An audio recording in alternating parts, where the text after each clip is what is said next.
얘는 나 안 봤었는데 그런데 뚫려있다고 엄마들이 너무 신기하다고 막 그런 얘기 되게 많이 하시거든요. 근데 제가 제 경험으로 볼 때 저는 2년 동안 아이를 믿고 기다렸거든요. 근데 지금 내린 결론은 아이를 믿고 아이한테만 맡기면 안 되더라. 네. 왜냐면 아이가 스스로 조절을 못해요. 약속을 했지만 하다 보면 우리도 그렇잖아요. 약속은 했지만 시간이 어떻게 하면 이렇게 지나가요.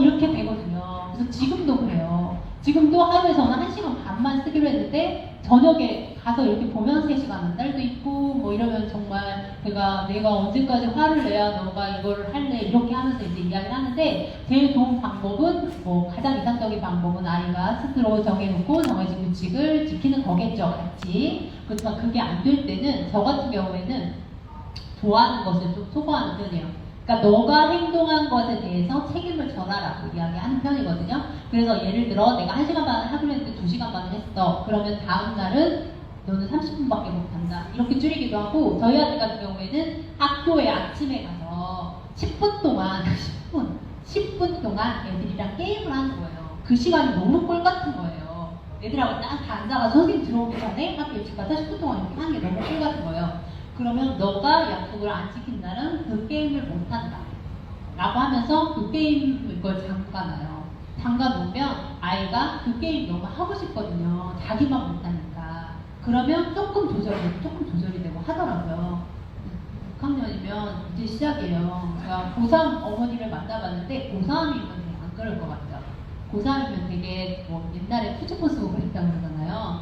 학습은 아니세요. 계속 하더라고요. 고3인데 진짜 간식 먹는 거 꼴보기 싫으시겠다고 눈 아파보시겠다고 고3이니까 안 사줄 수는 없는데 계속 이거는 뭐 투지폰 하는 척 하면서 폰을 막 2개를 하면서 계속 더 한대요. 그래서 만만치 않다고 하더라고요. 그래서 그 규칙을 이제 지키는 게 사실 아이 혼자는 힘든 것 같아요. 그래서 엄마가 저도 속으로 생각해요. 언제까지 해야 되나. 그런데 제가 볼 때는 저는 그냥 제 개인적으로 대학생 될 때까지는 관리해야 되겠다는 생각이 좀 들더라고요. 그렇게 안 하면 아이 혼자 조절하기는 조금 힘들어 보여요. 진짜 스마트폰 때문에 저도 고민이 많고 말 못하지만 다들 그런 고민이 있어요. 안 돼서 대학생은 내 손을 떠나요. 그냥 몇 시에 잤는지도 모르고 몇 시에 일어났는지도 모른대요. 그런데 걔는 성인이기 때문에 이래라 저래라 또 못하는 거예요.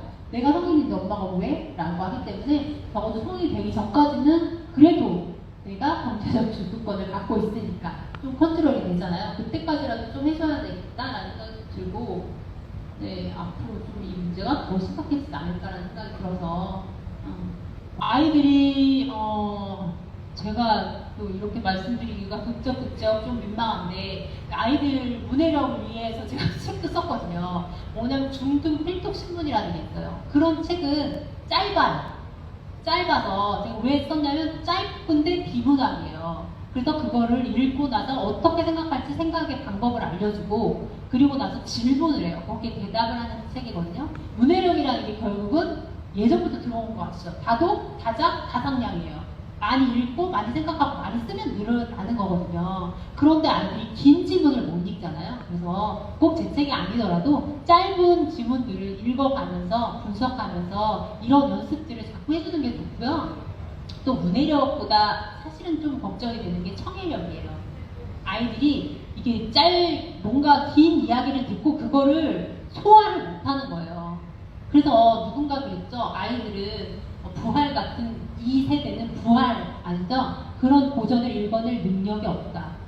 그 긴 스토리잖아요. 그거는 소설이니까 그런 걸 이해할 수 있는 능력이 없는 아이들이라는 말도 나올 정도로.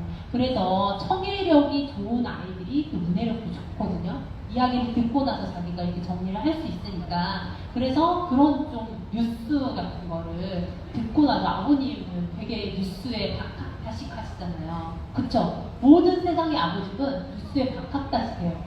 그쵸? 왜냐면 그쪽에 관심이 많으니까 뉴스를 많이 살펴보시잖아요. 엄마보다 훨씬 더. 그리고 세상을 보는 눈도 되게 다르죠. 아버님들의 눈은 엄마보다 훨씬 더 넓을 수 있어요. 그러니까 아버님이 그런 이야기를 좀 해주면서 질문하고 대답하고 하는 것도 문해력이 굉장히 도움이 많이 책을 읽히는 것보다도 생각을 이야기하고 정리해서 말하고 그런 부분들을 좀 준비해서 이야기해 주시면 아이들 문해력을 키우는데 그 어떤 것보다도 좋을 것 같아요. 중학생이 특별히 읽을 수 있는 신문이 없어서 제가 신문을 정리해서 낸 거고 중학생이라고 해가지고 따로 신문을 할 필요는 없어요. 왜냐면 신문에서 이점을 잃게 돼요. 그러면 중학생들이 그 신문에서 다루는 어휘 입점, 한자 어휘가 굉장히 어려운 단어들이 많은데 사실은 그 정도는 이해할 줄 알아야 되거든요. 실제로 중학생들이 문해력이 이제 낮다 하잖아요. 대관절을 물어봤어요. 대관절 무슨 뜻일까? 중학생이 알아야 되는데 애들 보통 큰 관절이라고 얘기하거든요.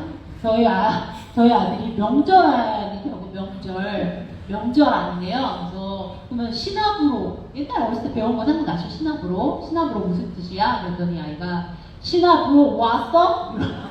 브로를 형으로 받아들여 시나브로 왔어? 막 이래요. 그러니까 그런 막 쇼폼 많이 보다 보니까 애들이 막 유머 이런 거 그 말장난 하면서 자기가 되게 멋있어진 것 같은 그런 거 즐기거든요.